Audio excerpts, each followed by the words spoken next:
चेतन रूप सब ज्ञाता लख के नमो। समय सार सब भूत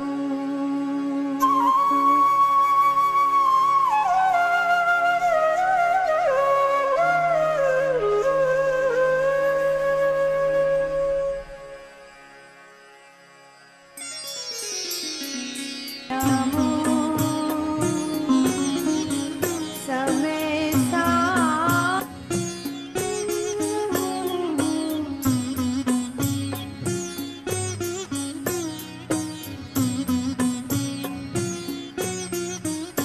ध्रुव अचल अनुपम गति पाए हुए सब सेठ को।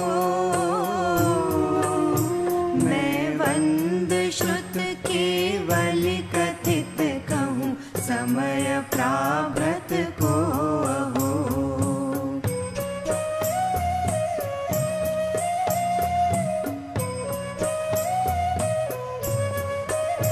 जीव चरित दर्शन ज्ञान स्थित स्वसमय निश्चय जानना। स्थित कर्म पुद्गल के प्रदेशों पर समय जीव जानना।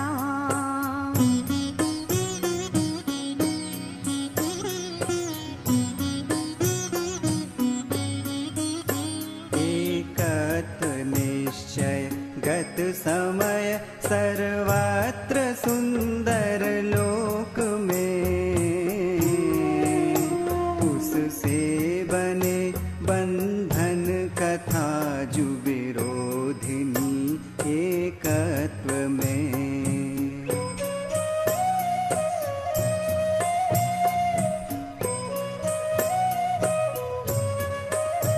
है सर्वश्रुत परिचित अनुभूत भोग बंधन की कथा। पर से जुदा एकत्व की उपलब्धि केवल सुलभ नाम।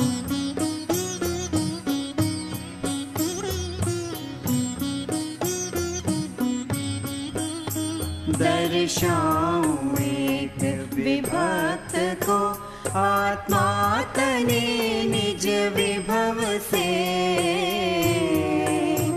दर्शाऊं तो करना प्रमाण न छल ग्रहो स्खल ना बने।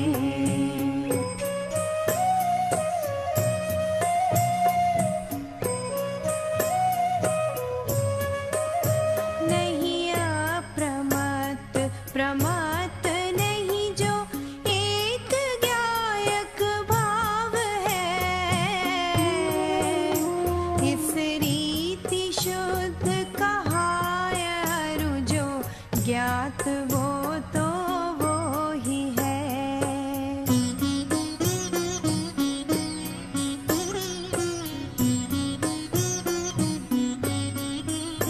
चारित्र दर्शन ज्ञान भी व्यवहार कहता ज्ञानी के। चारित्र नहीं दर्शन नहीं नहीं ज्ञान ज्ञायक शुद्ध है।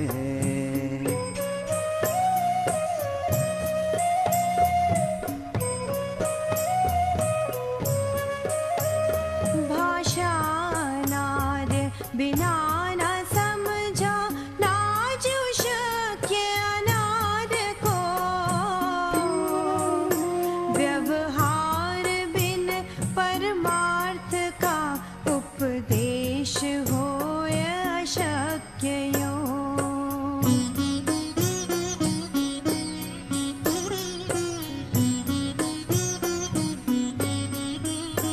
इस आत्म को श्रुत से नियत जो शुद्ध केवल जानते। ऋषिगण प्र प्रकाशक लोक के श्रुत केवली उनको कहें।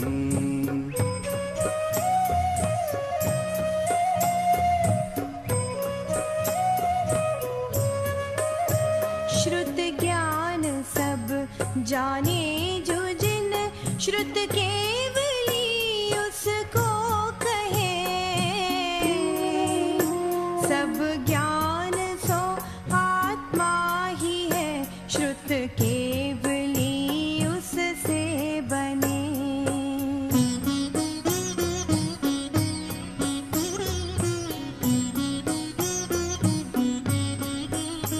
व्यवहार नय अभूतार्थ दर्शित, शुद्ध नय भूतार्थ है।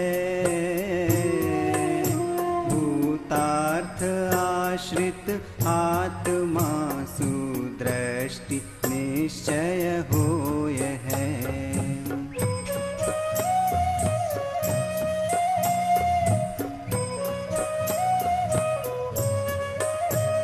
देखे परम जो भाव उसको शुद्ध नय ज्ञातव्य है। ठहरा जो अपरम भाव में व्यवहार से उपदिष्ट है।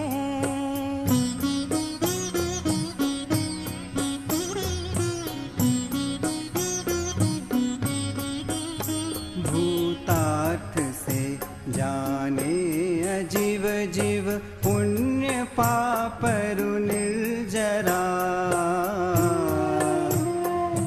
आश्रव संवर बंध मुक्ति, ये ही समुचित जानना।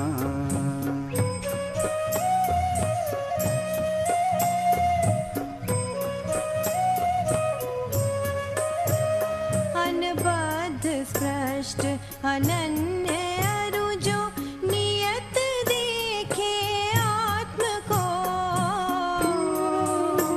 अविशेष अनसंयुक्त उसको शुद्ध नय तू जान जो।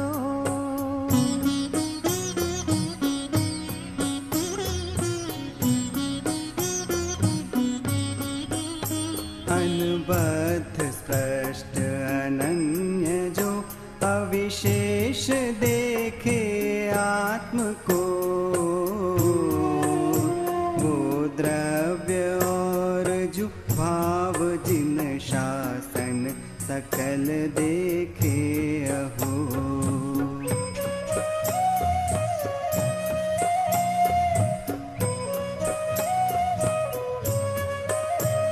दर्शन सहित नित ज्ञान अरु चारित्र साधु सेविए। पर ये तीनों आत्मा ही केवल जान निश्चय दृष्टि में।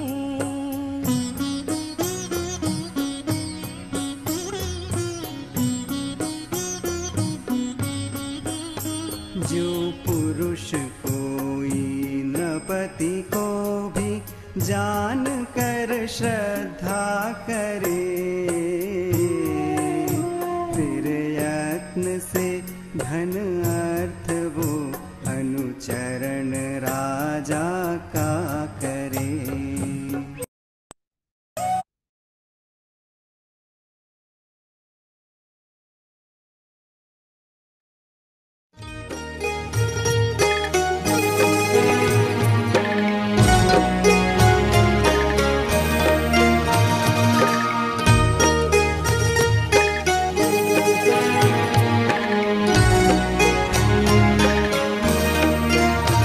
शब्दवाद नय षट द्रव्य गुण पर्याय और प्रमाण का जड़ कर्म चेतन बंध का अरु कर्म के अवसान का कहे कर स्वरूप यथार्थ जग का जो किया उपकार है उसके लिए जिन वाणी माँ को वंदना शत बार है। उसके लिए जिन वाणी माँ को वंदना शत बार है, वंदना शत बार है, वंदना शत बार है।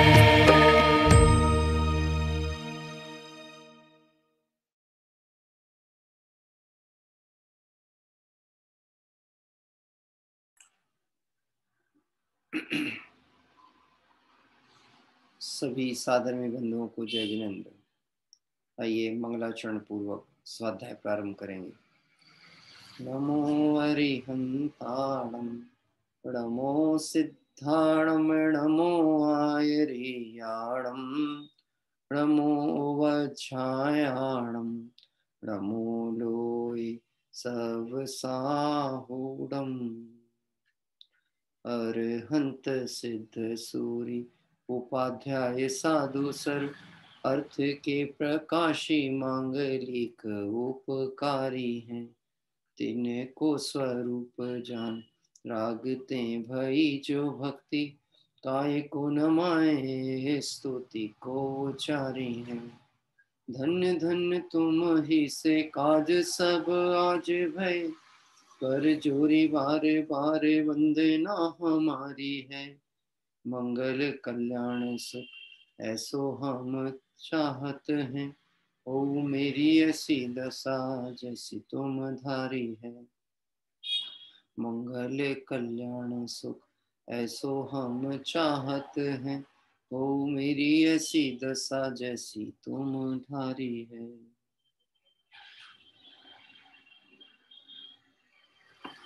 रत्नाकर पंचविंशति का कवि रत्नाकर विरचित 25 पद्यों का यह अपराध क्षमा स्तोत्र, इसका विषय में हम पाठ चिंतन कर रहे हैं और बहुत ही सुंदर मार्मिक अपने परिणामों का विचार करते हुए वीतरागी भगवंत के समक्ष अपनी भूल को प्रकट कर कवि वास्तव में इस पर्याय को सार्थक करने के लिए ये जो कमजोरी थी जीवन में उसको भगवंतों के समक्ष कहते हैं। क्योंकि गुरुजनों के सामने वीतरागी के सामने अपने हृदय की बात कहने से निष्प्रह जो उन्होंने मार्ग प्रशस्त किया है वह हमें सूझता है। इसलिए यहाँ पर रत्नाकर कवि ने 8वें नंबर के पद में जो कल विषय हमारा पूर्ण हुआ था उसमें चर्चा की थी कि हे जिनेन्द्र, आपके वचन रूपी अमृत किरणों के लाभ को पाकर तथा आनंद रस में मग्न होकर भी मेरा मन सदाचार से युक्त नहीं हुआ। जबकि देखा जाए तो उत्कृष्ट व्यवहार मार्ग कहें धर्म मार्ग और निश्चय का सुमेल एक जैन धर्म में ही है, अन्य किसी धर्म में नहीं। तीर्थंकर भगवंतों के वीतराग मार्ग के आगे जगत में कोई दूसरे धर्म में वह बल ही नहीं है, सामर्थ्य नहीं है कि वह मार्ग प्रशस्त कर सके।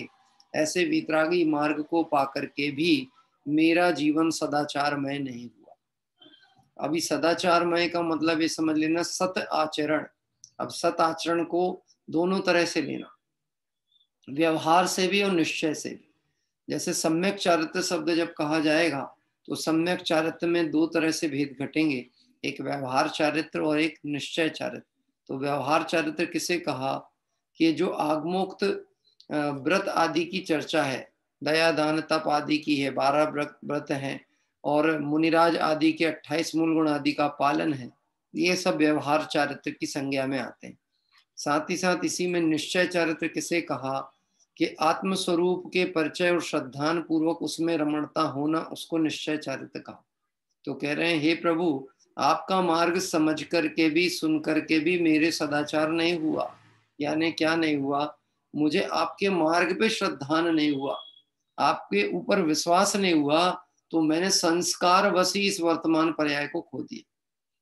देखो, कोई प्रत्येक संसार में जो जीव है, आप और हम हैं, ये पूर्व में किसी ना किसी गति से इस मनुष्य पर्याय में हम आए, तो पूर्व संस्कार भी काम करता है।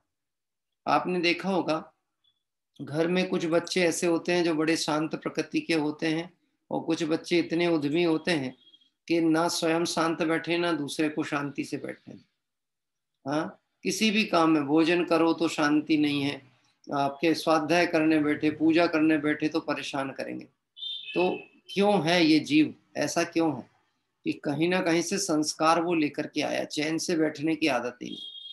क्या कह रहे हैं? और कोई ऐसे हैं कि बहुत शांत प्रकृति के हैं। अब बुरा नहीं मानना, लेकिन समझना मार्ग है तो बताना आवश्यक है कि देवादि गति से आया होगा तो शांत प्रकृति का है, और नरक तिर्यंचादि गति से आया होगा तो यहाँ पर भी उपद्रव ही मचाता रहता। क्या कह रहे? भले तुम उसको अपना राजा बेटा कहो, बाबू कहो, लेकिन वो है तो संस्कार वश पूर्व से आया। अब ये है, यहाँ सत्संस्कार मिले और परिणति उसकी बदल जाए और वह आगे के पर्याय को सुधार ले, वर्तमान भाव को सुधार ले, वो एक अलग बात है। ऐसा हर जीव के साथ कह रहे हैं, हे प्रभु, मैंने आपके निर्दोष अमृत रूपी वचनों को सुनकर भी और आनंद रस में मग्न होकर के भी, आपकी बात सुनने में अच्छी तो लगी लेकिन उसे अंगीकार करके सदाचार का पालन नहीं किया।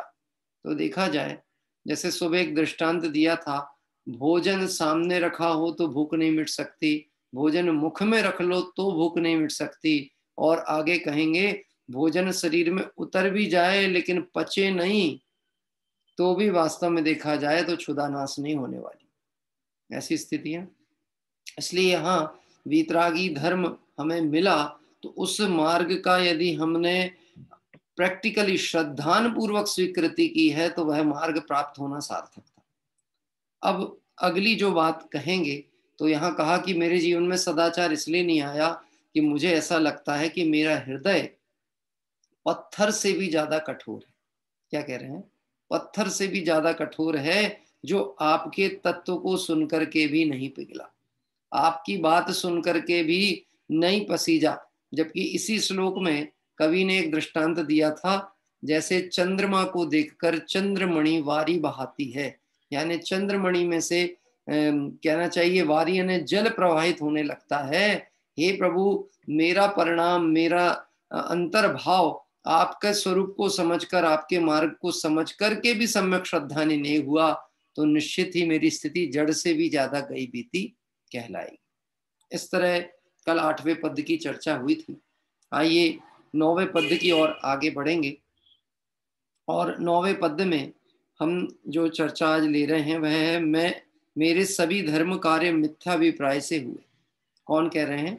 रत्नाकर कवि कह रहे हैं कि मैंने जितने भी धर्म कार्य किया उसमें अभिप्राय निर्दोषता नहीं थी, तो वो सब मिथ्या ही हुए।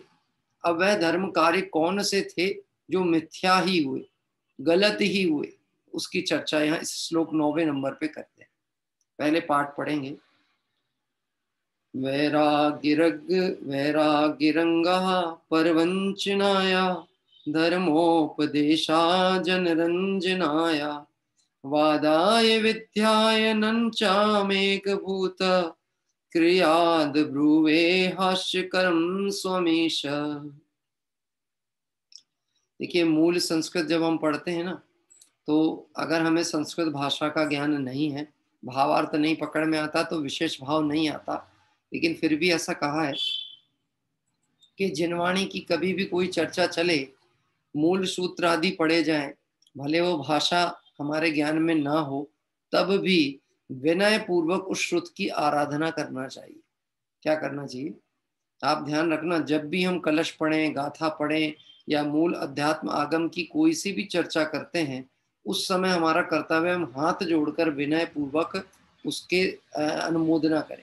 हो सकता है उसका उच्चारण ना भी आता हो, भाव हंसना ना हो तो भी तकलीफ नहीं, लेकिन इस विनय से विशुद्धि होती, और इस विशुद्धि से ज्ञानावर्ण आदि कर्म का उपशम होता है, और कर्म जितना उपशम होगा ज्ञान उतना प्रकट होगा।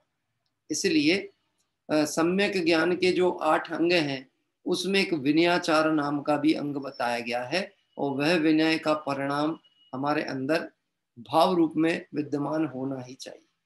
आइए यहाँ कहते हैं, अन्वयार्थ में लिखा है, वैराग्य रंग परवंचनाय।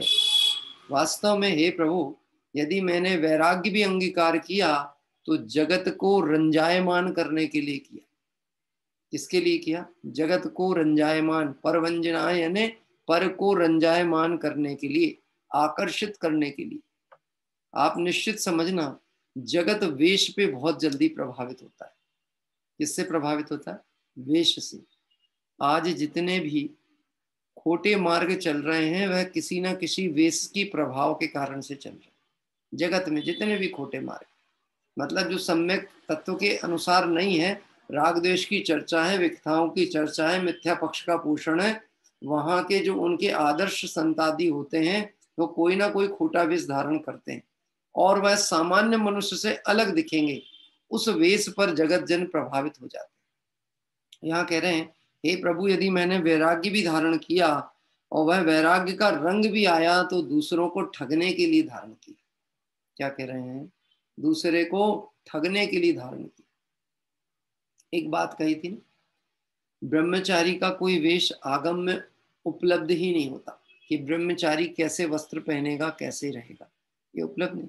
बस इतना है, अभ्यास रूप क्रम में वह अभी दिगंबर मुनि जैसे तो विशुद्धि नहीं हुई, लेकिन भावना है कि ये मार्ग प्रकट हो, ऐसी भावना को दृष्टि में रखते हुए उनके जीवन में बाह्य विकल्पों से बचने के लिए सीमांकन वृत्ति होती है 5 परिग्रह की। उसमें वस्त्रादि भी ऐसे होते हैं जिसमें ज्यादा विकल्प ना हो। जैसे मैं एक बात कहूं, एक तो होता है पैंट शर्ट सिला करके और अपने शरीर को ढकने के लिए पहनना, और एक होता है उसमें भी विभिन्न तरह की डिजाइन बनवा करके अपने विशेष राग का पोषण करना। अंतर आता है ना? हाँ, अंतर आता है कि नहीं आता? अंतर आया। अब क्या अंतर आया? कपड़ा तो वही था, सिलाई तो उसमें भी हुई थी और सिलाई इसमें भी हुई, लेकिन इसमें हमने विशेष राग को पोषित करने के लिए उसमें नई फैशन अप्लाई करना चाहिए, नई डिजाइन बनाओ, ऐसा करो ऐसा करो। ये जो विकल्प आया है ये हमारी राग की धारा को बता रहा।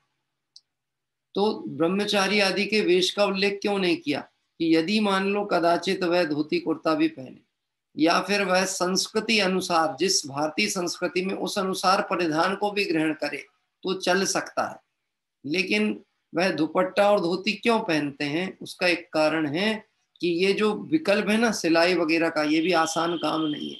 फिर फट जाए तो फिर सिलाई करना, इससे बेहतर है कि विकल्प को बचाने के लिए सीधे धोती की गठान बांधी और दुपट्टा ओढ़ लिया। विकल्प बचाने के लिए था, संसार को अलग दिखाने के लिए नहीं था ये वेश। क्या कह रहे हैं? संसार से अलग दिखें कि हम धवल वस्त्रधारी हैं तो हम कुछ अलग हो गए और आप कुछ अलग हो गए, इस दृष्टिकोण से नहीं। और इस दृष्टि से कोई ऐसे ब्रह्मचारी का वेश बना करके भी रहता है तो वह ब्रह्म स्वरूप से तो कोसों दूर है। ऐसे दूर है? ब्रह्म स्वरूप यानी आत्म स्वरूप से तो कोसों दूर है। ये जो बाहर में ब्रह्मचर्य की बात भी कही जा रही है वो जगत को रिझाने के लिए की जा रही है, आत्मित की भावना से अंगीकार नहीं किया। बहुत स्पष्ट समझना, ब्रह्मचारी का कोई अलग पद होता ही नहीं। सदगृहस्थ का नाम ब्रह्मचारी है जिसने स्त्री संबंधी विकल्प को भी छोड़ दिया। और एक देश ब्रह्मचारी मतलब हम और आप जैसे जीव जिन्होंने धर्मानुकूल ब्याही हुई स्त्री के अतिरिक्त सबके प्रति माता, बहन और सुता का परिणाम रखा। साथ ही साथ न केवल स्त्री संबंधी विकल्प अपितु 5 इंद्रिय संबंधी विकल्पों को भी यथासंभव सीमित करने का प्रयास करते हैं। कौन? सदगृहस्थ। और उन सदगृहस्थों में जो विशेष अभ्यास भावना वाले होते हैं वो विवाह आदि विकल्प से भी बचते हैं, लेकिन उनकी भूमिका गृहस्थ की कहलाती है। प्रतिमाएं होती ना 11 प्रकार की प्रतिमा श्रावक की, जब तक गृह त्याग प्रतिमा नहीं है यानी घर पर है तब तक वह गृह कर्तव्य निर्वहन कर सकता है। जो उसके आश्रित हैं, माता हैं, पिता हैं, मान लो विवाह नहीं किया तो भी माता पिता तो हो सकते हैं, भाई हो सकता है, बहन हो सकता है, तो उनकी यथासंभव परिचर्या करना ये उसका कर्तव्य है। ऐसा नहीं कि घर गृहस्थी का विकल्प छोड़ दिया और जगत को उपदेश देने निकल पड़े। शोभा नहीं पाती ये चीज। कोई बाहर में तो वैराग्य का बहुत सुंदर उपदेश दे, समाधि की अच्छी चर्चा करे और पिताजी घर में तड़फ रहे हो, मैं वृद्धावस्था है, रोग से तड़फ रहे हो और ये बोले मेरे को तो क्या करना भैया, संसार का तो अब मुझे राग रहा नहीं, ये संसार दुख रूप था, इसलिए मैंने इस विकल्प को छोड़ दिया। गुरुदेव श्री ऐसे लोगों के लिए कहते हैं जिन्हें रागियों से राग करना नहीं आता, वो वीतरागियों से क्या राग करे। क्या कह रहे हैं? जिन्हें रागियों से राग करना नहीं आता, वो वीतरागियों से क्या राग करेंगे। अरे जहां तुझे अपना स्वार्थ दिखता था, तू उनके साथ अच्छा व्यवहार नहीं कर सकता। वीतरागी तो कुछ करने ही नहीं वाले हैं, तो उनकी क्या भक्ति करेगा। वीतरागी की निष्प्रय भक्ति उसी को आती है जिसको उनके गुण का अनुराग होता है, और जो वीतरागी के गुणों के अनुरागी होते हैं उनकी राग की भूमिका भी मर्यादित होती है, आदर्श युक्त होती है। राग की भूमिका घर में कैसा रहना है, ये एक मोक्ष मार्गी से समझो। क्या कह रहे हैं? घर कैसा होना चाहिए मोक्ष मार्गी बताएगा। इसलिए कह रहे हैं संसार को ठगने के लिए वैराग्य धारण किया। अपनी बात कर रहे हैं, किसी वैरागी को या ब्रह्मचारी का दोष देखने की बात नहीं कर रहे कि मैंने यदि कदाचित कोई नियम भी अंगीकार कर लिए, व्रत अंगीकार कर लिए, तो ऐसा लगता है जगत को पता लग जाए कि हम इस व्रत के धारी हैं। मैंने आपसे एक बात कही थी ना, है अगर हमारे सूले का भोजन का नियम है, बहुत अच्छी चीज है, अनुमोदना योग्य है, हम आपके इस परिणाम की अनुमोदना करते हैं। अपने जीवन में भी यथासंभव है, होना चाहिए, होता है तो उसका पालन भी करते ही है। लेकिन मैंने नियम अंगीकार कर लिया, इसलिए मैं अब इन गृहस्थों से ऊंचे पद वाला हो गया, ऐसी मान्यता गलत है। क्या? हाँ, गजब की बात है। आपके सोले का भोजन कोई ऐसा व्यक्ति ले ले जिसके सोले का नियम नहीं हो, तो आपको कषाय होना चाहिए कि नहीं होना चाहिए? मैंने आपको दृष्टांत बताया था, दृष्टांत नहीं, मैं सच्ची घटनाएं बहुतायत जो ध्यान में आती है वो कहता हूँ। एक बार एक माता जी ने एक व्यक्ति को इसीलिए सुना दी थी 4 बातें, क्योंकि उनने उनकी 16 की 2 पूड़ी मांग ली थी और मैंने उठा के दे दी थी। क्या कह रहे हैं? मैंने उठा के उनके डिब्बे में से निकाल के उस व्यक्ति को दे दी। उसने बोला कि भैया जरा ये जो हम खा रहे हैं ना, ये भा नहीं रहा, 2 पूड़ी मिल जाएंगी क्या? और था रिश्तेदारी था, लेकिन अब क्या करें, ठीक है उसके नियम उतना नहीं होगा। उसने इतना बोल दिया, हमने सहजता में उठा के दे दिया, तो माता जी का पारा आसमान के ऊपर था। क्यों? अरे उन्हें तो बाजार का सब चलता है, इनके लिए थोड़ी ना हम मेहनत करते हैं, इनके लिए थोड़ी ना बनाते, हम कब भूखे मरे हैं। क्या कह रहे हैं? हमने इनके लिए मेहनत करी थी क्या? वो ले आते कहीं से उन्हें जहां से खाने थे। गजब की बात है, हमने सोले का भोजन किया लेकिन परिणामों में समता नहीं आई। वह भोजन भी देखा जाए तो किसी गड्ढे में जाके गिर पड़ा, उससे भी कोई लाभ होने वाला नहीं। परिणति पवित्र हुई कि नहीं? हाँ, अरे उसको इतने प्रेम से कहना चाहिए था, हाँ भैया चलो हमें प्रसन्नता है, तुम बाजार का छोड़ रहे हो, बाजार का मत खाओ, ये वाला ले लो। है वो स्वयं बोलता कि नहीं माता जी मेरे को तो चल जाता है, आपके लिए क्या व्यवस्था होगी। हाँ? वो व्यक्ति कब सोचेगा कि ये मार्ग अच्छा है? जब उसको धर्म करने वालों की परिणति में नरमाई दिखेगी, तो उसे लगेगा वास्तव में ये मार्ग अच्छा है। हाँ? देखिए, हे प्रभु, मैं वैराग्य रंग यानी वैराग्य का रंग आचरण परवंचनाएं दूसरों को ठगने के लिए धारण किया। धर्मोपदेशा, धर्म का उपदेश जनरंजनाएं लोगों को खुश करने के लिए दिया। धर्म उपदेश काय के लिए दिया? काय के लिए दिया? क्यों साहब? हलवा खाओ तो आनंद आता है कि नहीं आता? प्रमोद जी, हलवा खाने में मजा आता है कि नहीं आता? आनंद आता है। यहाँ साहब बढ़िया लगता है, स्वादिष्ट रहता है, मीठा रहता है, केसर डलती है, आनंद आता है। अब मैं आपसे प्रश्न पूछता हूँ, उस कढ़ाई और चम्मच को आनंद आता है कि नहीं जिसमें हलवा बनता है? कि क्यों नहीं आता? क्यों नहीं आता? जयंती लाल जी साहब, क्यों नहीं आता बताओ? कठिन प्रश्न नहीं है, बहुत सरल है। बाल बोध भाग 1 के बच्चे बता सकते हैं कि कढ़ाई और चम्मच को आनंद क्यों नहीं आता। हाँ जी, कौन बताएगा?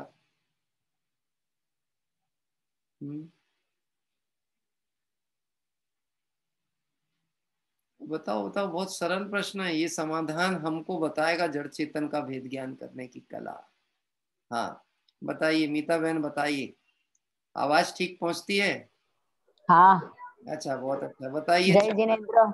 जय जिनेन्द्र, चम्मच और कड़ाई को स्वाद हाँ, क्यों नहीं आता हलवे का? वो जड़, वो जड़ है, पुद्गल है, उसमें ज्ञान नहीं है, बहुत इसलिए अच्छा। उसको पता ही नहीं चलता। और हमें क्यों आता है, स्वाद क्यों पता लगता है?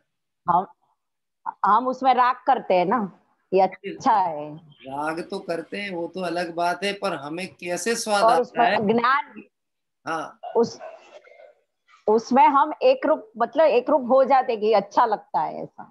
देखो, मैं आपसे एक बात कहता हूँ, अच्छा है आपने जी। उत्तर ठीक कहा। हमको स्पष्ट बोलना चाहिए, मुझे में स्वाद लेने की योग्यता है।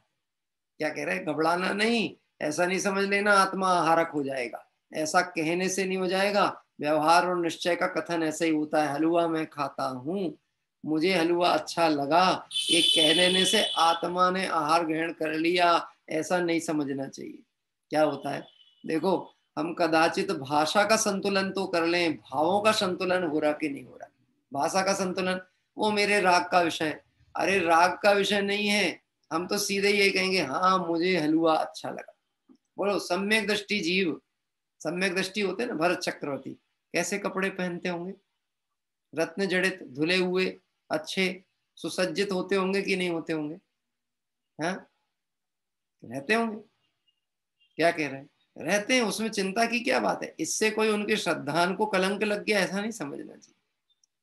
मुझे हलवे का स्वाद इसलिए आता है क्योंकि मुझ में ज्ञान नाम का गुण पड़ा हुआ है, मैं ज्ञान से जानता हूं, इसलिए मुझे पता लगता है ये ऐसा स्वाद है। क्या कह रहे हैं? और उस चम्मच और उसको कढ़ाई को इसलिए स्वाद नहीं आ रहा क्योंकि उसमें वो ज्ञान नाम का गुण विद्यमान नहीं है। तो बोलो, ये जो तत्व अभ्यास किया है, ये तत्व अभ्यास किसके लिए किया? संसार को रिझाने के लिए किया, जगत को अच्छा लगे इसके लिए किया। पता है आपको, अगर कोई वक्ता इस अभिप्राय से दृष्टांत का प्रयोग करता है कि लोगों को आनंद आएगा, तो लोग कहेंगे वाह साहब कितना अच्छा प्रवचन किया आपने। इस दृष्टिकोण से यदि वो आनंद करने का भाव करता है, दृष्टांत कहता है, इस दृष्टिकोण, इस अभिप्राय से कथन करता है, तो ये समझ लेना वह उस गणधर की गद्दी पे बैठने का पात्र ही नहीं। गुरुदेव श्री ने तो बहुत कठोर शब्द में इस चीज का निषेध किया, जगत को रिझाने की दृष्टि से उपदेश देने वालों के लिए। ऐसा कहा कि कोई व्यक्ति शिखर जी या कहीं तीर्थ यात्रा पे जा रहा था और रास्ते में सब कुछ लुट गया, अब कुछ भी नहीं बचा उसके पास, तो उसने अपनी माँ से कहता है कि अब माँ बताओ पेट कैसे पलेगा, घर कैसे पहुंचेंगे, जेब में तो फूटी कौड़ी नहीं है। हाँ, परंतु ये था कि उसके पास एक ढोलक पड़ी हुई थी, तो वो अपनी माँ से कहता है क्यों माँ ऐसा करें, मैं ढोलक बजाता हूँ और तुम चौराहे पे नाचना, तो जो लोग उस पर पैसा फेंकेंगे उससे अपनी आजीविका चलेगी। गुरुदेव जी ने ऐसा दृष्टांत सुनाया था इस बात की। क्या कह रहे हैं? क्या ये शोभा का विषय है कि तू अपनी माँ को चौराहे पे न जाए, नचाता है पेट भरने के लिए? ऐसे तत्व अभ्यास करके जगत को उपदेश देने या रिझाने के लिए जिनवाणी सुनाता है, माने ऐसा ही खोटा परिणाम है जैसे अपनी माँ को चौराहे पे नचा। क्या कह रहे हैं? बात ख्याल मेरे, अपन तो एक प्रतिज्ञा लेकर के बैठे हैं, ना आप ना हम, सब कोई एक प्रतिज्ञा, जिनवाणी के अभ्यास की प्रतिज्ञा है, मुझे इस पर्याय में आत्मा का कल्याण करना ही है। क्या प्रतिज्ञा है? मुझे इस पर्याय में किसकी आत्मा का? मेरी आत्मा का कल्याण करना ही है। मेरी आत्मा का कल्याण जिनवाणी के अभ्यास से ही हो सकता है, इसलिए मैं जिनवाणी का अभ्यास करूंगा। क्यों करूंगा? क्योंकि मेरे आत्म कल्याण इसी के निमित्त से होगा, अन्य कहीं मार्ग नहीं है। और सबसे महत्वपूर्ण तीसरा पॉइंट, मैं जिनवाणी का अभ्यास आत्महित की भावना से करूंगा, अन्य किसी लौकिक प्रयोजन से नहीं करूंगा। कोई लौकिक प्रयोजन नहीं। क्या कि लोग समझ जाएं, पहचान जाएं, तो थोड़ी हमारी भी सुध ले लें, ये दृष्टिकोण से हम अपने स्वाभिमान को नहीं बेचना। क्या कह रहे हैं? देखो, मान हो जाए तो पतन होता है, गजब की बात है। मान हो जाए तो पतन होने वाला है, और स्वाभिमान होए तो उत्थान होता है। स्वाभिमान से उत्थान होता है। स्वाभिमान मतलब वहां अभिमान नहीं, स्वा का बहुमान, इसको स्वाभिमान कहा। और स्वा का बहुमान किसके कारण से आया? देवशास्त्र गुरु के कारण से। तो बहुमान किया देवशास्त्र गुरु का, और स्वा का कर लिया परिचय, इसको कहते हैं स्वाभिमान हुआ। तो स्वाभिमान से उत्थान और मान से पतन। क्या कह रहे हैं? मान से पतन। तो जो तत्व का उपदेश है ये जगत को रिझाने के लिए नहीं है, वास्तव में इस पे रीझ जाने के लिए। समय सार जी की स्तुति में हम और आप सब अनेक बार ये पंक्ति पढ़ते हैं, तू रीचताम जगतनी रुचियाल शेषे, तू रूजताम सकल ज्ञायक देव रीछे। क्या कह रहा है? जिसे तू रिझ जाता, जो तुझे रुच जाता है, जिसे, देखना थोड़ा वाक्य बिगड़ गया है, समय सार जिसको रुच जाता है उसे जगत की चीजें नहीं रुचती, और जिस पे समय सार रीझ जाता है उस पे मानो सर्वज्ञता ही रीझ जाती है। जिस पे जिनवाणी, जिसको जिनवाणी का आशीर्वाद प्राप्त हो गया, उसे संसार में कोई रुला नहीं सकता। आशीर्वाद का मतलब ये हाथ नहीं होता। क्या? आशीर्वाद का मतलब ये हाथ नहीं है कि ऐसे हाथ किए और यहां से लेजर लाइट निकली और किसी के ऊपर पड़ी तो उसकी समस्या सॉल्व हो गई। जगत में आशीर्वाद इसी तरह से दिखाया जाता है।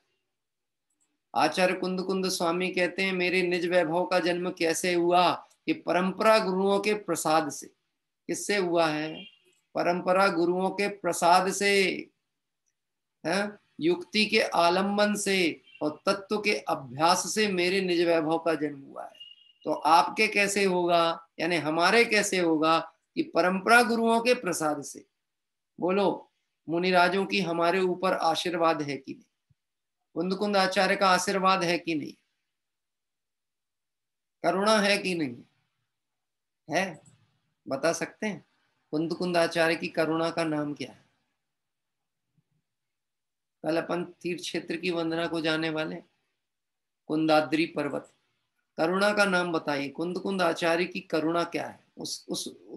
उस चीज का नाम बताइए। करुणा किसे कहेंगे आचार्य कुंद कुंद स्वामी की? हाँ, बोलो। क्यों साहब, विज्ञान वाटिका में प्रश्न आता तो अपन दिमाग लगाते कि नहीं लगाते? बिल्कुल लगाते। क्यों? क्योंकि वहां 11,000 रुपए का पुरस्कार। आचार्य कुंद कुंद स्वामी की करुणा हमें दिख रही कि नहीं दिख रही? क्या है करुणा, बताइए आप। कौन बोलेगा? गलत हो जाए तो घबराना नहीं कभी भी। क्या कह रहे हैं? हाँ, गलती निकल जाएगी तो अच्छा ही है। बताइए विनीता जी, उदयपुर से। जो जिन श्लोक उन्होंने लिखा परमागम के रूप में, वो बहुत बढ़िया। हाँ, अगर मैं उसको एक शब्द में कह दूं तो इन्होंने कहा जो जिन श्रुत उन्होंने भव्य जीवों के लिए लिख दिया, ये उनकी करुणा है। क्या कह रहे हैं? यही उनका आशीर्वाद है। समय सार अत्यंत अप्रतिबुद्ध के लिए लिखा, अत्यंत अज्ञानी जीव के लिए लिखा, जिसको जगत जन उपेक्षा करते हैं, ज्ञानी उनके ऊपर करुणा करते हैं। ये मूर्ख है, इसको समझ में नहीं आएगा, इसके लिए समय खराब करने से मतलब नहीं है। मालूम है कितने अप्रतिबुद्ध के लिए लिखा समय सार? कितना अज्ञानी हो तो उसके लिए समय सार लिखा। ऐसा दृष्टांत दिया है जैसे बैल का पुत्र, जिसको कहते हैं पाड़ा। बैल का पुत्र मतलब पाड़ा। पाड़ा मतलब वो बैल का जो लड़का है, वो ऐसा होता है कि बाप तो बाप और जे महाबाप उसका।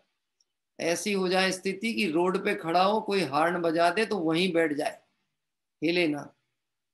क्या कह रहे? इतना ज्यादा अप्रतिबुद्ध, इतना अज्ञानी। लेकिन वह अज्ञानी भी अपनी माँ को मिलने का अवसर आता है तो सुबह जैसे ही उसको बंधन मुक्त करने की बात आती है, रात भर बांध के रखता है मालिक, और जैसे ही माँ के पास छोड़ेगा दूध पीने के लिए तो उछलता है। किसको देख करके? वो जो मालिक आ रहा है ना बंधन मुक्त करने, उसको देख के उछाला मारता है। हाँ? तो ऐसा आता था कि क्या हमारी स्थिति उस पाड़े से गई बीती है कि हमारे को हमारे हित की बात बताए और अंदर से उछाला ना आए। आचार्य देव कहते हैं यदि तुझे भगवंतों की बात सुन करके उछाला आता है तो निश्चित तू भव्य है। और गाय का वो बैल का बछड़ा काम कर सकता है, बंधन मुक्त होने की भावना रख सकता है, तो तू नहीं रख सकता क्या? तो निश्चित रख सकता है। तो हम कह रहे हैं कि हम कौन हैं? अरे हम तो भव बंधन से रहित अनुभव करने वाले लोग। तो ये करुणा और ये आशीर्वाद किसका है? कुंद कुंद स्वामी का। ये सिर्फ और सिर्फ मेरे लिए। क्या कह रहे हैं? बोलो, जिनवाणी का पठन पाठन कौन करेगा? जिसको प्रेम होगा, जिसको प्रेम होगा। किससे? आचार्य भगवंतों से जिसे राग है, प्रेम है। कौन कह रहा राग नहीं है? है ना, पर किससे है राग? जो हमें राग द्वेष से रहित होने का मार्ग बता रहे हैं। मेरा राग अब उनकी तरफ हो गया। क्या कह रहा है? तो देखो, कहते हैं कि धर्म का उपदेश लोगों को खुश करने के लिए तथा विद्या अध्ययन, विद्या का अभ्यास वाद विवाद करने के लिए सीखा। ये अपनी कमी बता रहे हैं, विचार कर रहे हैं। विद्या अध्ययन काय के लिए किया? क्यों साहब? हैं? जिनवाणी का अभ्यास करके यदि वाद विवाद करने का भाव आए, इनको बता देंगे ये जिनवाणी आप क्या बात करते हो साहब, आप भ्रमित में हैं, आपको भ्रम है, हमने ऐसा पढ़ा देखा, जिनवाणी में ऐसा लिखा हुआ है। क्या आप कहो तो मैं 1000 प्रमाण प्रस्तुत कर दूं इस बात के लिए। गजब की बात है। ये प्रमाण इसके लिए खोजे गए थे कि तुझे पराजित कर दें। इसके लिए प्रमाण थे जिनवाणी के कि मैं जिससे पराजित हो रहा था, जिस मोह से, मैं उसको पराजित कर दूं, उसके लिए प्रमाण थे। देखो, ऐसे बात का मान हो जाए, मुझे इतनी गाथाएं याद है, मुझे इतने ग्रंथ रट गए, मैंने इतने का सब यानी अध्ययन कर लिया, इस बात का तो अभिमान हो जाता है। और आचार्य भगवंत जिन्होंने निष्प्रयता से जिनवाणी का सृजन कर दिया, वो पूरा लिखने के बाद कहीं अपना नाम तक नहीं लिखते। और तो और इतना ही नहीं, ये कहते हैं कि इस ग्रंथ के टीकाकार मैं हूं, ऐसा जानकर हे मोही जीवों, हे जगत के जीवों, मोह में मत नाचो। मैं इसका ग्रंथ करता नहीं हूं, मैं इसका ज्ञाता। क्या कह रहे हैं? बात ख्याल में पड़ती है? यानी उनकी कषाय की मंदता का स्तर, और हम जिनवाणी पढ़ करके भी कषाय मंद ना कर पाए, तो गजब हो गई बात है। 3 कषाय चौकड़ी के अभाव में जो वीतराग स्वसंवेदन दशा होती मुनि भगवंतों की, वहां रागांश के उदय से जगत के जीवों को देख के करुणा बुद्धि आती है, तो जिनवाणी लिख जाती है। लिख जाती है, लिखते नहीं है, करुणा बुद्धि में आती है। और हमारी कषाय का स्तर अनंतानुबंधी, एक श्लोक पढ़ ले तो ऐसा लगे कि सर्वज्ञ हो गए।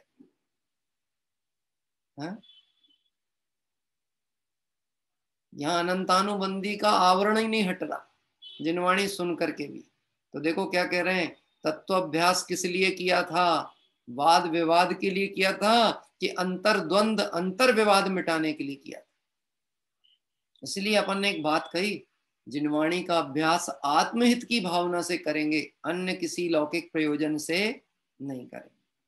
और अतः हे प्रभु, स्वयं स्वयं हास्यकरम क्रियते ब्रुवे, अतः स्वयं अपनी हंसी करने वाला वृत्तांत मैं कितना कहूं। ये जो 3 बातें उन्होंने कही ना, कि वैराग्य किसके लिए धारण किया? संसार को ठगने के लिए। जिनवाणी उपदेश किसके लिए दिया? ये जगत को रिझाने के लिए। और जिनवाणी की विद्या क्यों सीखी? कि वाद विवाद करने के लिए। हे प्रभु, मैं अपने जीवन की कितनी गलतियां कहूं आपके समक्ष। मालूम है आपको, मानो रत्नाकर कवि अपने जीवन की एक एक कमी निकालते चले जा रहे हैं, और जो कमजोरियां हैं वह निकलती चली जा रही हैं, तो प्रभुता की तरफ में कदम आगे बढ़ते चले जा रहे हैं। जो कमजोरियों को दबा के या छिपा के रखते हैं, वह कभी सावधान होकर मोक्ष मार्ग में नहीं बढ़ सकते।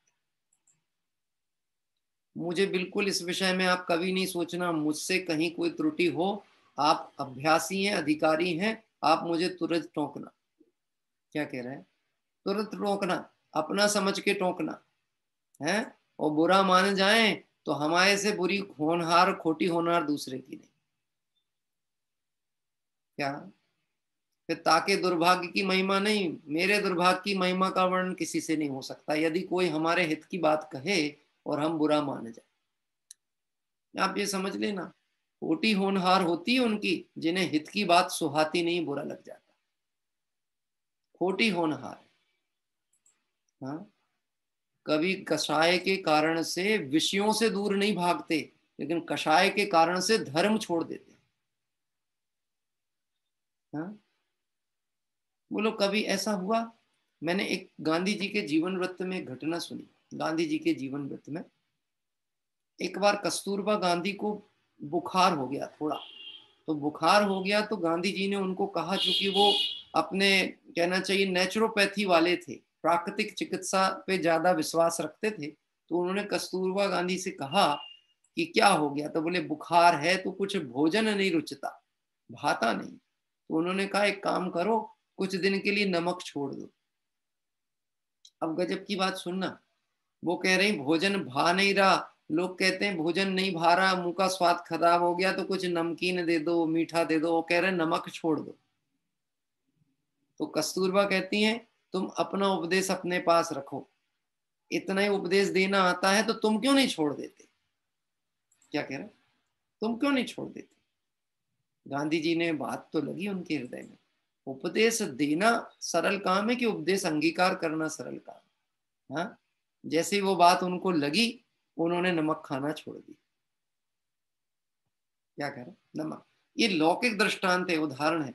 उपदेश दिया नहीं जाता, उपदेश जीवन से ही प्रकट होता है। निर्वस्त्र दिगंबर काया से ही प्रकट हो रहा अंतर्मन। निर्वस्त्र दिगंबर काया। हाँ, गजब की बात है। मुनिराज का मुख दिखे तो शांति और समता की झलक दिखना चाहिए। यहाँ तो ये कहा द्रव्यलिंगी भी हो और कोई उनके ऊपर उपसर्ग भी करता हो तो उनकी पलकें नहीं उठती। जगत के किसी व्यक्ति के लिए कोई शब्द नहीं निकलेंगे खोटे। अरे शत्रु के प्रति उपसर्ग करने वाले के प्रति कोई एक शब्द नहीं निकले।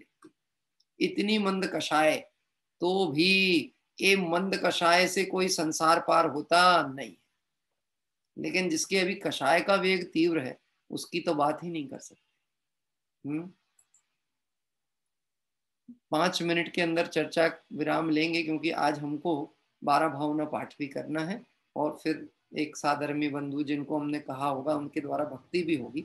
मैं पहले इसका हिंदी पद्यानुवाद पढ़ता हूँ, जो कि हमारे कृष्णलाल वर्मा जी कृत है।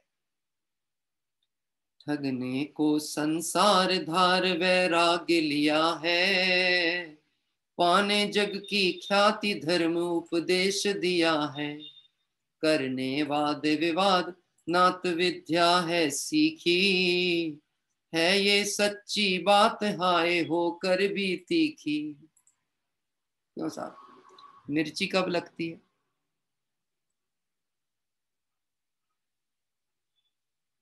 रतन जी बोल रहे जब खाते हैं। अच्छा, मैं कहता हूं किस सीजन में लगती है? कि जब सच बात कह दी जाए तभी मिर्ची लग जाती है। बात समझे ना, कहना क्या चाह रहे? खाने वाली मिर्ची की बात नहीं कह रहे, है ये सच्ची बात हाय होकर भी तीखी। अपनी भूल मेरे ज्ञान में आई है तो कड़वी बात, कोई बताना नहीं चाहता, पर हे वितरागी भगवान मैं आपसे छुपाऊं कैसे? क्योंकि आप तो सब जानते हो ना, आपसे कैसे छुपाऊं? आपको तो सब पता है, मेरी अंतर्पणति आप जानते हो। अब मैं आपके सामने आके मायाचारी करूं? हाँ, मैं तो शुद्ध हूँ, ज्ञान आनंद स्वभावी हूँ। ये भगवान के सामने आके मायाचारी मत कर, वहां अपने दोष भगवान के समक्ष रख। क्या कह रहे हैं?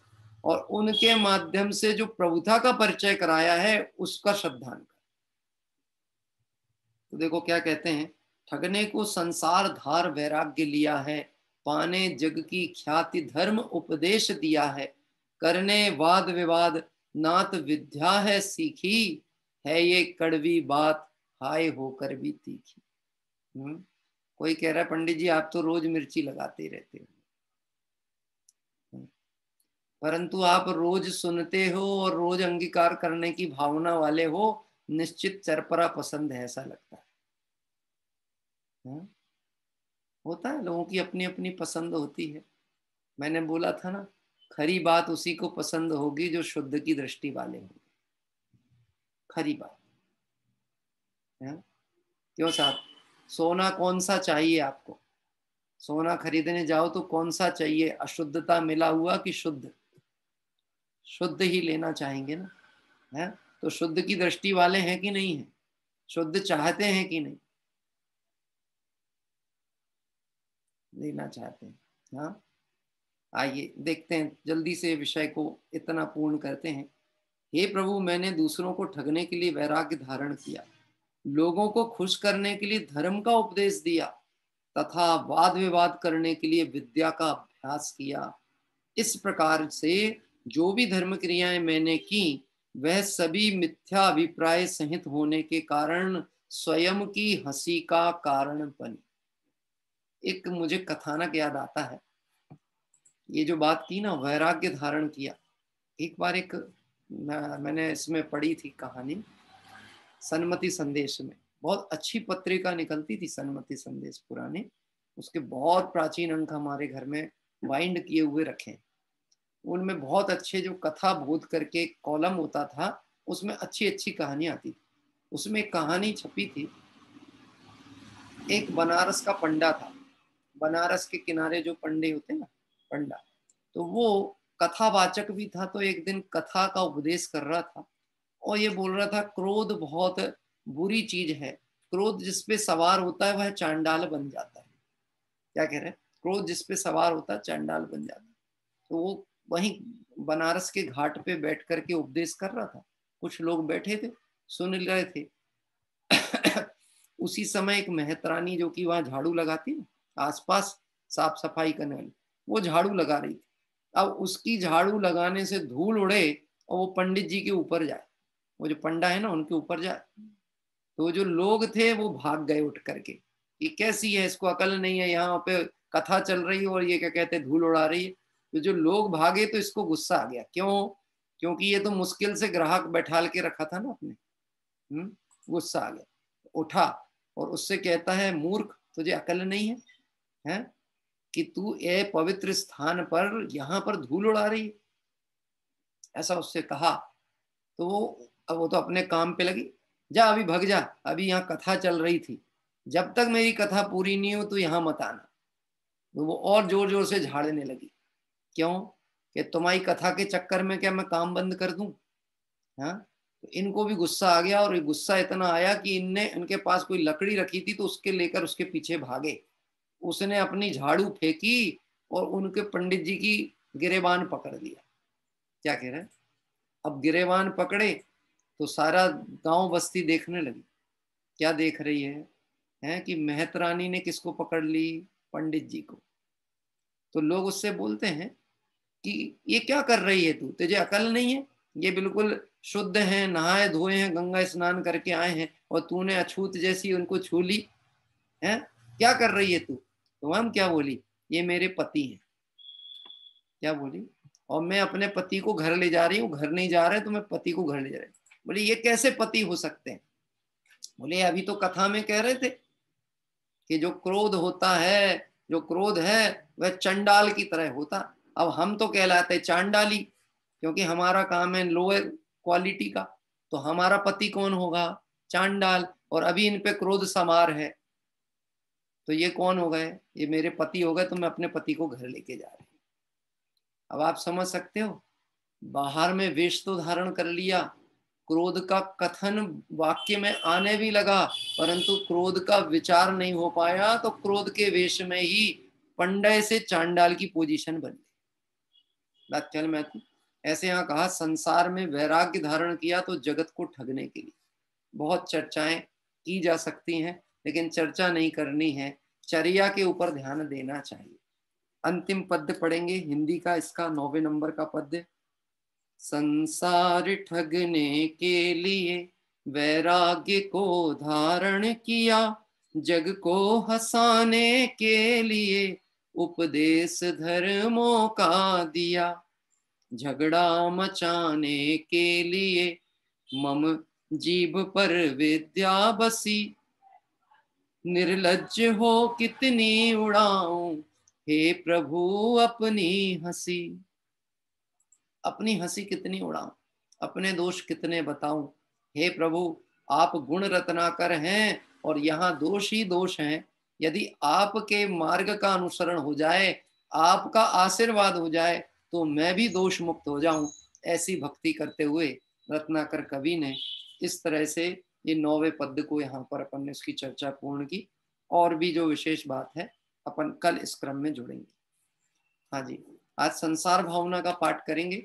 मैंने लगभग इसलिए 10 मिनट पहले मैंने बोला ना, मैं अपनी घड़ी देखता हूँ, आप अपनी घड़ी मत देखना।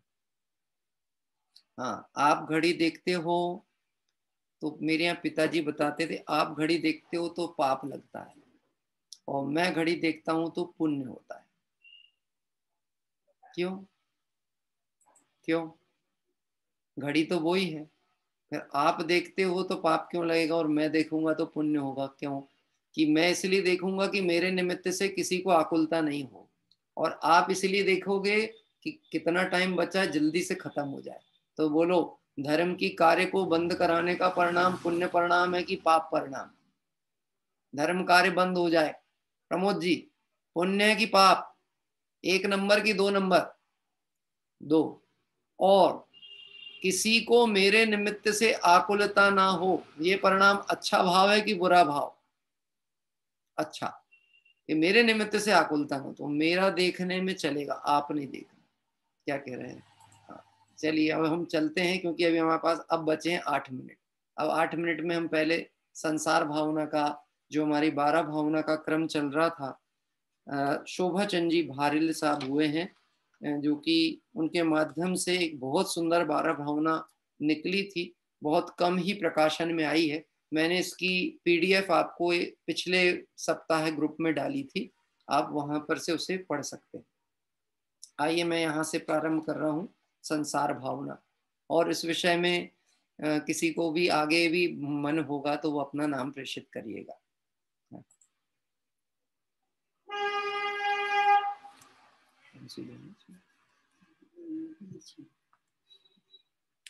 कर्मों और कषायों के वश होकर प्राणी नाना, कायों को धारण करता है, तजता है जग जाना। है संसार यही अनादि से, जीव यही दुख पाते। कर्म मदारी जीव वानरों को हाँ नाच नचाते। कभी नरक गति में जाता हूँ बीज पाप का बोकर, घोर व्यथाएं तब सहता है दीन नार की होकर। छेदन भेदन ताड़न फाड़न की है अकथ कहानी, पड़े बिलखते सदा नार की, मिले न दाना पानी। निकल नरक से कभी जीव तिर्यंच योनि में आता, बदबंधन के भार वहन के कष्ट कोटिशः पाता।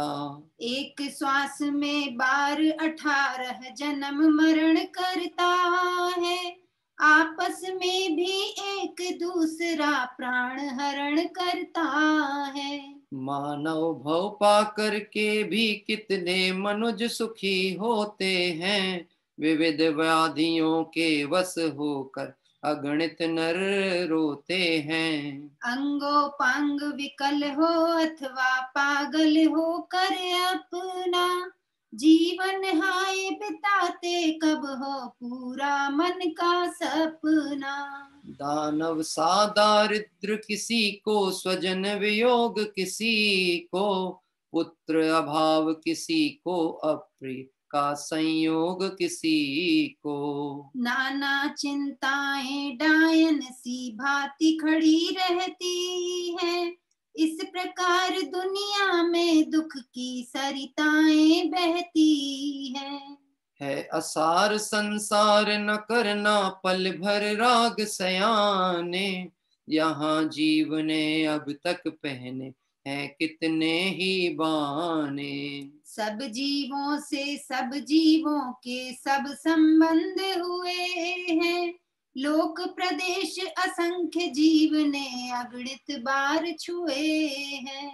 एक जन्म की पुत्री मर कर है पत्नी बन जाती, फिर आगामी भव में माता बनकर पैर पुजाती। पिता पुत्र के रूप जन्मता बैरी बनता भाई, पुत्र त्याग कर देह कभी बन जाता सगा जमाई। देवराज स्वर्गीय सुखों का त्याग कीट होता है, विपुल राज्य से भूपति पल में हाय हाथ धोता है। गोबर का कीड़ा स्वर्गों के दिव्य सौख्य पाता है, अपना ही शुभ अशुभ कृत्य यह अजब रंग लाता है। उच्च योनि में नीच योनि में काल अनंत गवाया, सूकर स्वपच स्वान होकर ऊंचे कुल में भी आया। फिर भी है अभिमान जाति का कुल का दंभ भरा है, उच्च नीचता दंभ महल यह बालू पर ठहरा है। सौख्य बूंद भर मिला कभी तो वह कब तक ठहरेगा, अगले ही क्षण भोले प्राणी दुख सागर लहरेगा। राई भर सुख के निमित्त क्यों दुख सुमेरु भुलाया, संतों के उपदेशों को भी तूने हाय लजाया। होता यदि संसार सुखों का धाम त्याग क्यों करते, तीर्थंकर चक्री क्यों जाकर वन में कहो विचरते। बड़े बड़े भूपालों ने क्यों जग से नाता छोड़ा, अपना विस्तृत निष्कंटक क्यों राज्य उन्होंने छोड़ा। जगत जलदि से पार उतरने को शरीर नौका है, मानव भव शाश्वत सुख पाने का अनुपम मौका है। जाग जाग हे ज्योति पुंज अवसर बीता जाता है, जो क्षण गया गया सदैव को फिर न हाथ आता है। वो जो क्षण गया गया सदैव को फिर न हाथ आता है। निश्चित ही इस 12 भावना को आप एकांत में बैठ करके जब भी पढ़ें और एक एक पद पे विचार करेंगे, आपको बहुत वैराग्य के भाव उमड़ेंगे और संसार का वास्तविक स्वरूप समझ में आएगा। मैं यद्यपि मेरी ऐसी आदत है कि जब मैं कुछ पढ़ता हूँ तो कोई मार्मिक प्रसंग आता है तो निश्चित ही वहाँ उपयोग मेरे जाता है बार बार। सौख्य बूंद भर मिला कभी तो वह कब तक ठहरेगा, अगले ही क्षण भूले प्राणी दुख सागर लहरेगा। इस संसार में सुख तो बिंदु के बराबर है, बिंदु मतलब एक जल की बूंद के बराबर है, और दुख तो स्वयंभू रमण समुद्र जैसा भरा पड़ा है। अब ये बिंदु भर सुख भी कितनी देर रहेगा इसका ठिकाना नहीं है, वह भी नश्वर है। एक क्षण में दुख की लहर आएगी और जो तू सुख की कल्पना में था उसको बहा करके ले जा लेगी। हाँ देखो लिखा, राई भर सुख के निमित्त क्यों दुख सुमेरु भुलाया।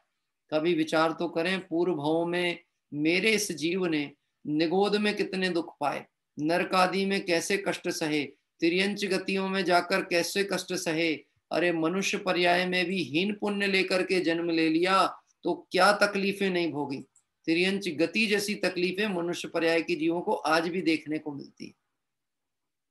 क्या भूखे मर रहे हैं, भोजन का एक कण नहीं मिलता, रोग हो जाए तो कोई देखने वाला नहीं, उपचार करने वाला नहीं, ऐसी स्थिति है।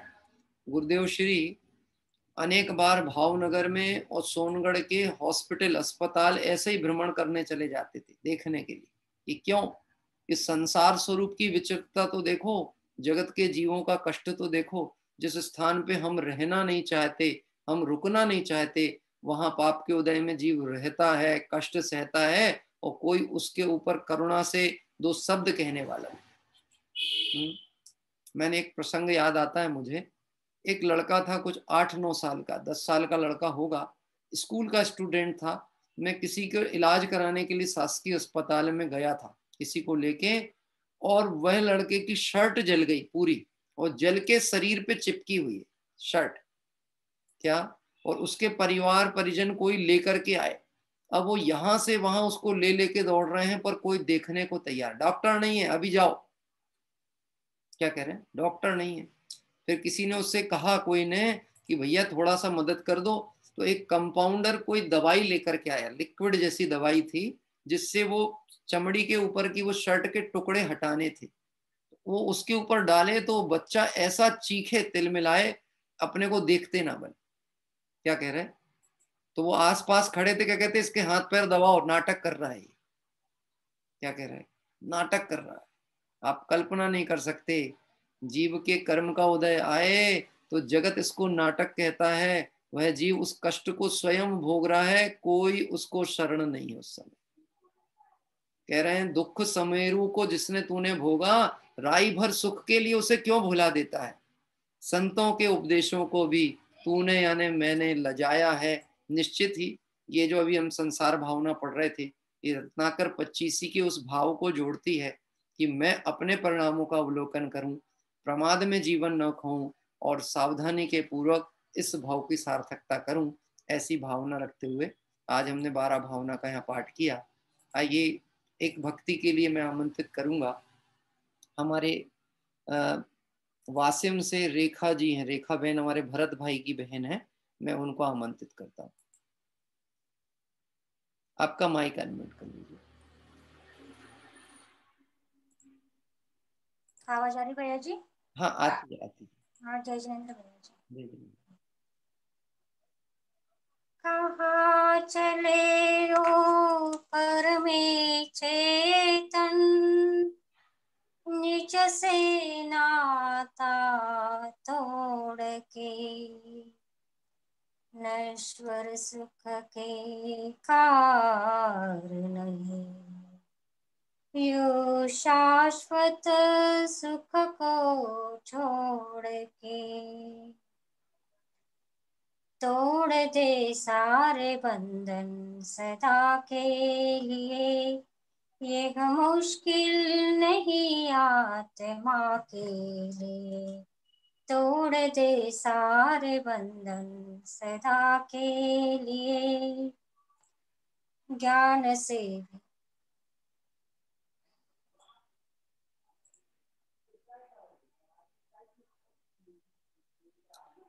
फिर से प्रारंभ कर लीजिए, आप कोई दिक्कत नहीं। वो एक पंक्ति आप फिर से पढ़ेंगे तो आपकी धारा आ जाएगी, कई बार हो जाता है लय छूटती है। फिर से पहली पंक्ति फिर से पढ़ लीजिए। तोड़ दे सारे बंधन सदा के लिए, यह मुश्किल नहीं आत्मा के लिए। ज्ञान से भी जरूरी निज ध्यान है, ज्ञान चेतन का हर स्वात्म सुख सुख के लिए। तोड़ दे सारे बंधन सदा के लिए, तू अनादि से कर्मों के संग्रहा, कर्म फिर भी तुझे तो छुए ही नहीं, कर्म फिर भी तुझे तो छुए ही नहीं। पर पदार्थों के तुम अपना कहते रहे, पर कभी ये तुम्हारे हुए ही नहीं, फिर कभी ये तुम्हारे हुए ही नहीं। निज में भंडार है आत्म गुण धाम का, कर ले दृष्टि स्वयं ही स्वयं के लिए। तोड़ दे सारे बंधन सदा के लिए, यह मुश्किल नहीं आत्मा के लिए। तोड़ दे सारे बंधन सदा के लिए। इष्ट संयोग मेरा भी क्यों कर रहा, इन विकारों में सुख की सुगंधी नहीं, इन विकारों में सुख की सुगंधी नहीं।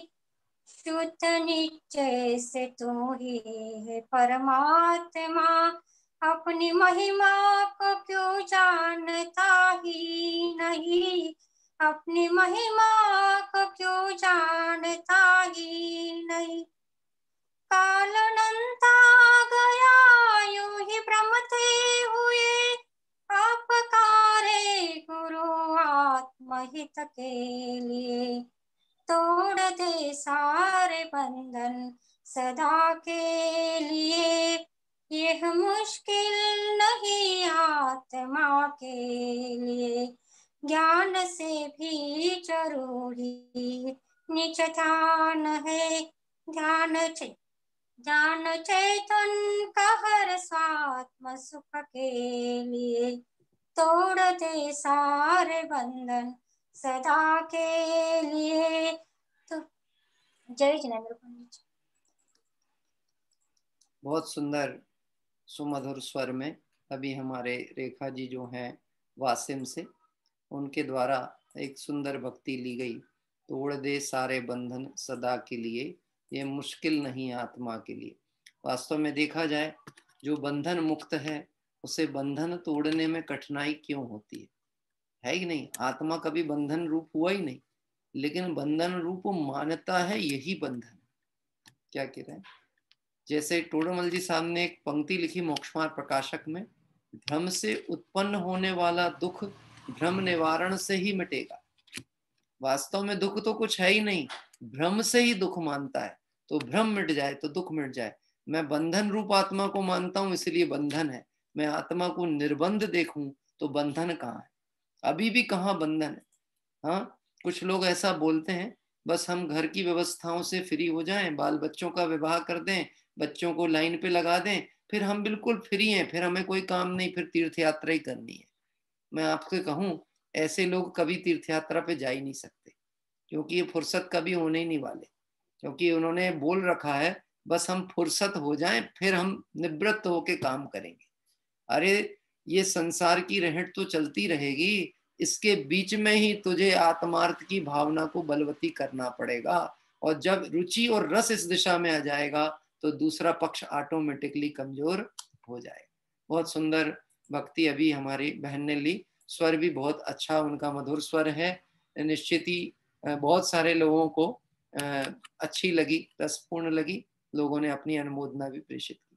आइए भाव प्रतिक्रमण पाठ करेंगे और उसके उपरांत जिनवाणी स्तुति। हाँ जी, ईश्वर जी लेना चाहते हैं तो आप रहिएगा सामने, मैं आपको आमंत्रित कर लूंगा। हे अरहंत प्रभु, मुझसे मन वचन काय द्वारा कृत कारित अनुमोदना द्वारा समरंभ समारंभ आरंभ द्वारा क्रोध मान माया लोभ द्वारा प्रमाद इत्यादि विभावों द्वारा इस भव में या पूर्व भव में सच्चे देव शास्त्र गुरु की अभिनय हुई हो, व्रतों में अतिक्रम व्यतिक्रम अतिचार अनाचार दोष लगाया हो,